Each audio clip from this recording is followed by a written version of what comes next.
one of the most secret stories that was revealed to me, sir, is about these beings.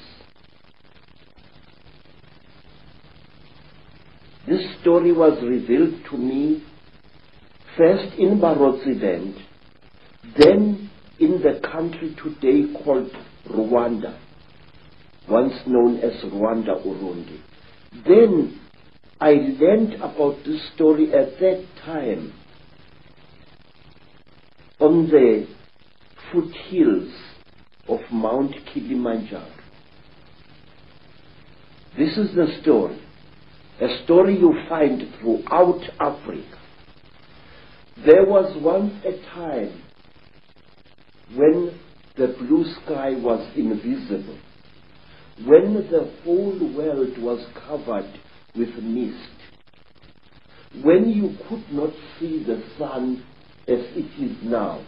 You only saw it as a splash of white light moving slowly across the sky. At that time, there was an eternal drizzle every day of the year. At that time,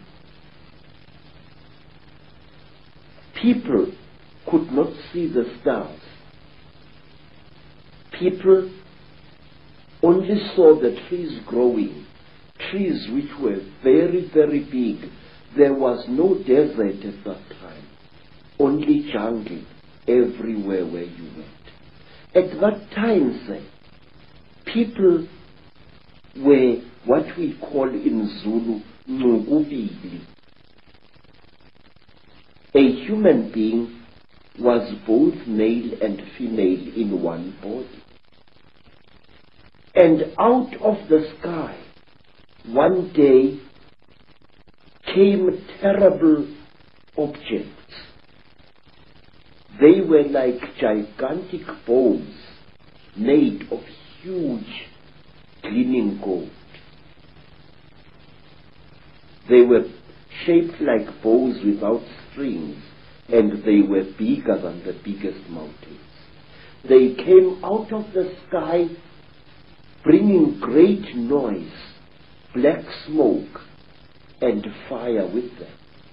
And out of those huge objects came them. At that time, sir, human beings could not speak.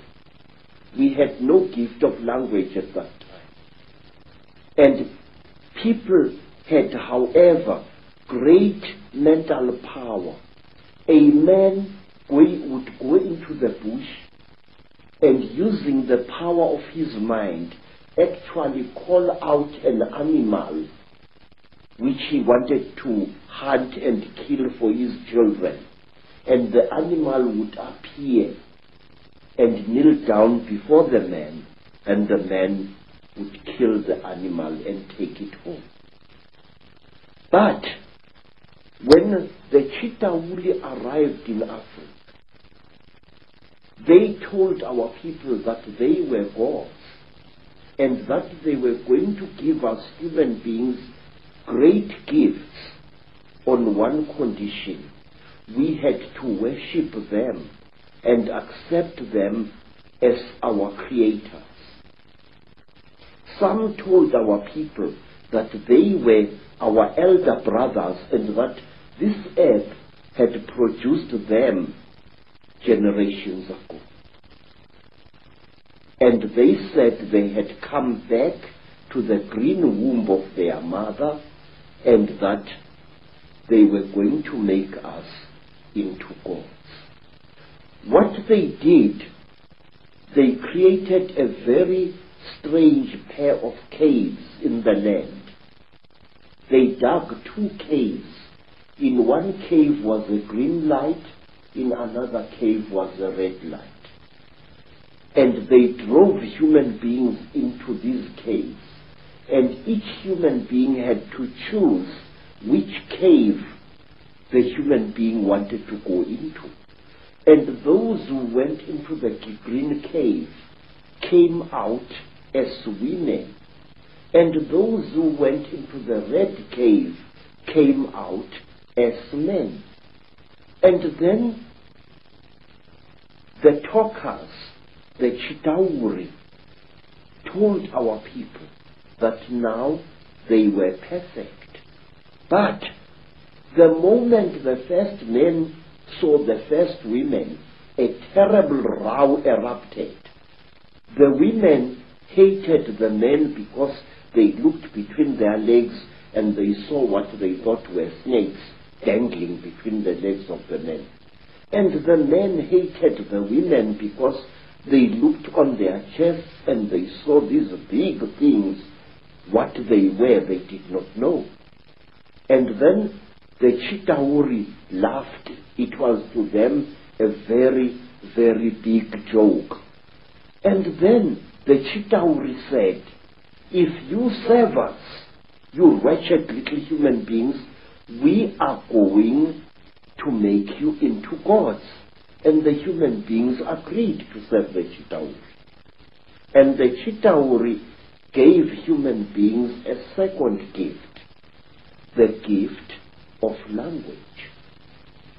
People started talking with their tongues where they had talked with their minds before.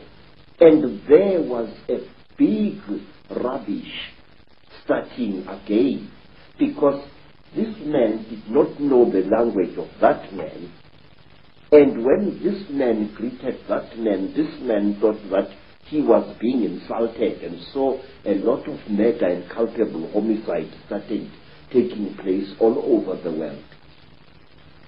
When our people were given language, they found to their horror that they had lost much of their mental powers. They had paid a terrible price. But the Chitauri were now the masters of human beings. They made them, the human beings, to go into holes in the ground and to mine metal, gold, copper, tin, all kinds of metal. The Chitauri forced our people to mine. And the people were very unhappy because they couldn't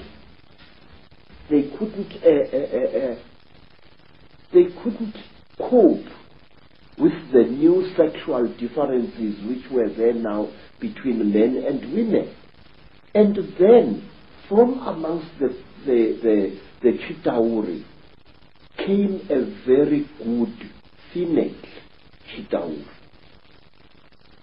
Her name was Mai Nzarantwari Samahongo. Mai Nzarantwari Samahongo was the senior wife of the terrible chief of the Chitauri, Umbaba Gorontwari Samahongo.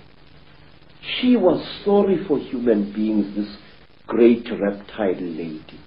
She said to the poor people, "Ow, you are unhappy." And the people said, "Yes, great one. We go into the holes every day, we dig the stones and we bring it to the gods. But we are not happy." And Mai Nzarantwari scratched her scaly chin